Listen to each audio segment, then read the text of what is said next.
बहराइच के लैकन से छिपा के करे कजिला गुंडा जालू, करे कजिला गुंडा जालू। अरे बसती के लैकन से छिपा के करे कजिला गुंडा जालू, करे कजिला गुंडा जालू, गुंडा जालू। करे कजिला गुंडा जालू, करे कजिला गुंडा जालू, करे कजिला गुंडा जालू। देखी के चढ़ल जवानी होखेला मन पानी पानी पानी। तोहरा में खर्चा बड़ी बा, चर्चा में बड़ू ये रानी रानी ये रानी। देखी के चढ़ल जवानी होखेला मन पानी पानी पानी।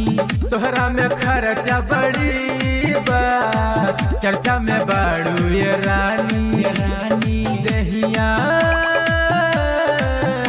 अरे देहिया में सेंट लगालू, करे कजिला गुंडा जालू, करे कजिला गुंडा जालू, गुंडा जालू। करे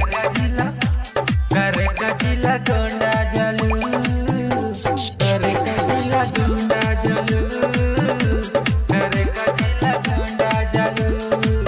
आनंद प्रेमी के रानी हो गइलू तू ता दीवानी दीवानी। कृपा राम बहराइच के गोरी बढ़ा देलू परेशानी जानी जानी। आनंद प्रेमी के रानी हो गइलू तू ता दीवानी दीवानी। कृपा राम बहराइच के गोरी बढ़ा देलू परेशानी। अरे राइटर